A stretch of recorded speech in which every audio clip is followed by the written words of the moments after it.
Kalau kita melihat perjalanan sejarah kedatangan Islam di negeri Sabah, pastinya nama Mandur Sarif atau lebih dikenali sebagai Bapa Tua bukanlah asing bagi masyarakat dusun, khususnya di daerah Ranau.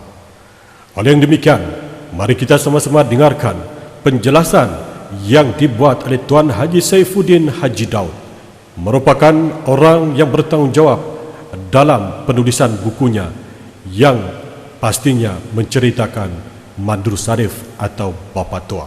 Apapun tanggapan di kalangan masyarakat umum berkaitan ajaran dan juga bentuk dakwah yang dibawa oleh Mandur Sarif atau Bapa Tua di negeri Sabah ini, pastinya beliau merupakan antara individu yang banyak berjasa kerana kesungguhan beliau berdakwah di tengah-tengah gelanggang masyarakat yang tidak mempercayai adanya Allah Subhanahu wa taala. Oleh yang demikian, mari kita saksikan pengkesahan sejarah secara ringkas Mandur Sarif atau lebih dikenali sebagai Bapa Tua. Mandur Sarif ini atau Bapa Tua ini dipercayai berhijrah ke Lebo Estate pada tahun 1927. 27 dia pindah ke Lebo Estate lah di Megatal. Di estate inilah beliau telah dilantik oleh SBBU sebagai mandu besar. Ya.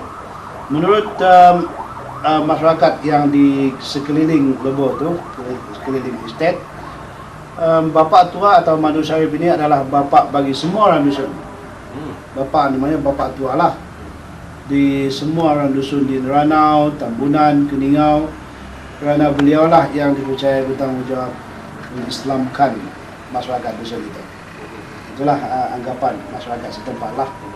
Sebab bagaimana orang dusun ini telah membina lingkungan yang paling dekat dengan Bapa Tua itu. Mengikut Zakaria Gan, Mandur Sarif telah terlibat dalam kegiatan politik tempatan, terutama sekali penubuhan parti politik yang bernama Barisan Pemuda pada Cawangan Jesselton lah, Cawangan Kota Kinabalu. Mengikut Sabia Osman pula, penubuhan Barisan Pemuda di Jesselton pada tahun 1946 itu adalah pro Indonesia. Maknanya memang kan ada satu gagasan apa tu namanya itu, pro Indonesia yang berjuang untuk memperbaiki keadaan politik, ekonomi dan kebajikan masyarakat secara umumnya lah. Gitu. Dan ahli-ahli Barisan Pemuda di bawah pimpinan Muhammad Sarif itu dengan terang-terangan mengadakan tunjuk perasaan ataupun mengadakan aktiviti-aktiviti yang dengan membawa bersama-sama mereka bendera Indonesia dan bendera Barisan Pemuda. Dan oleh sebab kegiatan politik itu dicurigai oleh pemimpin, maka sebahagian daripada pemimpin mereka itu telah dipindahkan dengan biasalah dalam apabila kita bisa pisahkan begitu. Jadi tamatlah kegiatan politik pada ketika itu, kegiatan politik Muhammad atau Bapa Tua pada masa itu. Sebahagian daripada masyarakat dusun Ranau yang bekerja di estate Lebo pula, yang juga menjadi anak angkat kepada Bapa Tua, telah menjadi ahli Persatuan Khairat Jemaah yang ditubuhkan di Kota Kinabalu pada tahun 1950. Hasil daripada gerakan Muhammad Sarif, beberapa orang pemuda telah menjadi ahli Barisan Pemuda di estate Lebo, yang antaranya iaitulah Haji Roslan Juman itu di Keningau, Gani Gonggot itu di Ranau semua itu, Sabin Sopot dan lain-lain. Oleh sebab semangat keislaman yang sedang tumbuh pada ketika, sedang hebat pada ketika itu, sebahagian daripada mereka telah dipanggil untuk menjalani asas ketenteraan di Kota Kinabalu. Masyarakat dusun yang pada masa itulah. Bagaimanapun penubuhan Barisan Pemuda kemudiannya telah menyebabkan telah ditamatkan, menyebabkan keahlian dan sumbangan masyarakat itu di Ranau tidak dapat dilihat, tidak berkesan. Tiada kesan, tiadalah. Kemudian penyebaran agama Islam di kalangan orang dusun dilakukan atas kesedaran bahawa perlunya golongan Bumi Putra itu ditransformasi daripada alam animisme. Bapak Tua bilang masyarakat ini mesti diislamkan. Itu dia punya hasrat lah. Kemudian Madu Sharif ini Bapak Tua ini terus menjalankan kegiatan-kegiatan dakwahnya sehingga di pertengahan tahun 1950-an, 53, 55 apabila beliau kembali ke Jawa dengan membawa ketiga-tiga anak angkatnya itu, dan kembali lagi pada tahun 1955 beliau kembali lagi ke Sabah dan dengan hantar balik anak angkatnya itu.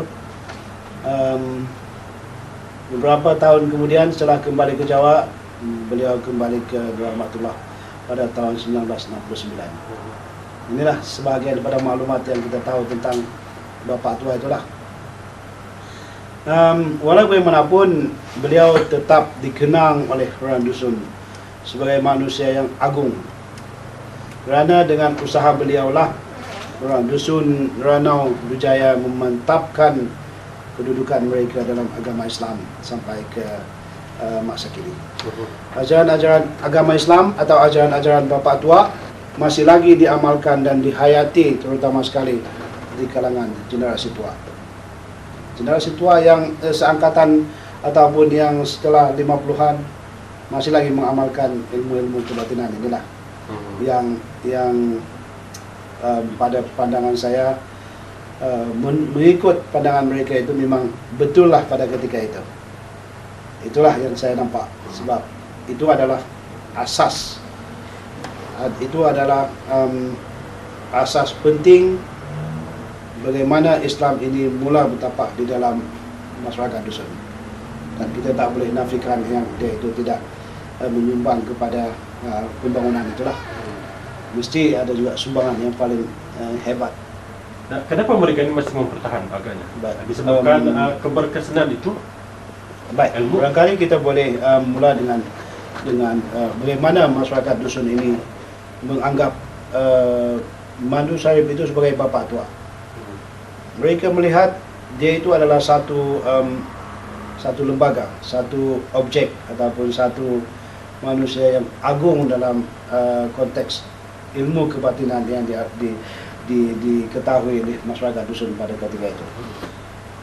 Mengikut orang dusun Ranau, seorang bapa merupakan dia adalah muallim, mempunyai sifat pribadi yang tidak dimiliki oleh siapa-siapa pun, termasuklah anak muridnya. Seorang bapa mesti bijak menasihati anak-anak buahnya, mengobati penyakit mereka, membuat hitungan-hitungan yang tepat dan membuat ramalan-ramalan yang memuaskan semua pengikutnya. Bahkan yang paling penting ialah bapa mesti menjadi wasilah, pengantaraan di antara pengikutnya dengan kekuatan-kekuatan gaib, dengan dewa-dewa, dengan roh dan wali-wali, hatta kepada Allah Subhanahu wa taala. Tawasul, wasilah. Itulah yang mereka melihat Bapak Tua ini adalah sebagai satu wasilah yang sangat-sangat penting antara masyarakat dusun atau antara pesakit dia dengan alam-alam gaib, alam gaib seperti itu. Dan dia sajalah yang boleh membantu untuk menyelesaikan masalah masyarakat dusun pada ketika itu. Mengikut Muldes, ini ahli sosiologi lah, di kaji tentang masyarakat Jawa, seorang ahli kebatinan biasanya sangat bergantung kepada pemimpin organisasi yang dipanggil Bapa. Seperti saya katakan tadi, Bapa itu adalah satu organisasi yang paling penting, sebab dialah yang membuat keputusan segala-galanya, mengikat kepada kewibawaannya serta patuh kepada perintahnya. Sang bapa merasa sangat puas hati mendapati kelompok yang mengakui kepimpinan serta kekuasaannya. Sementara itu, semua ahli pengikutnya berasa dilindungi dan rasa selamat di bawah naungan sang bapa itu. Tengok bagaimana kuatnya hubungan ahli-ahli kebatinan itu. Bagi masyarakat dusun di Ranau, patuh kepada bapa adalah mesti patuh. Bapa tua adalah seorang yang secara sedar dapat berhubungan dengan kekuatan-kekuatan baik yang berasal daripada masyarakat atau daripada alam gaib. Ya. Bahkan peranan bapa biasanya menjadi pelindung kepada beberapa anak buahnya yang diangkatnya atau di anak angkatkan. Dia kata kalau dia itu anak angkat bapa tu, atau dia kata bapa kamu ini kami kasih anak angkat bapa lah. Bapa kata bolehlah apa saja. Orang dusun Ranau mempunyai keyakinan yang mendalam bahawa bapa tua boleh memberikan perlindungan, kerehatan dan keamanan yang bersifat psikologis. Dalaman kan?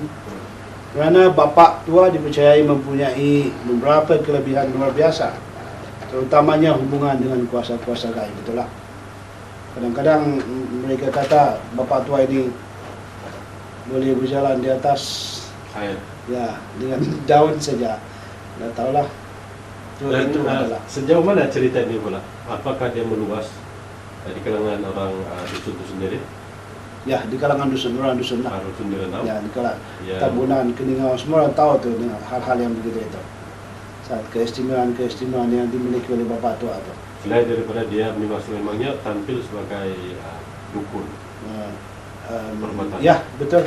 Sebagai dalam dunia perumbahan lah, perubatan tradisional gitu. Jadi di mana yang satu yang tepat tu, Ustaz? Di kalangan dusun ini sendiri? Menggelar beliau dukun, pawang atau mana satu? Saya ingat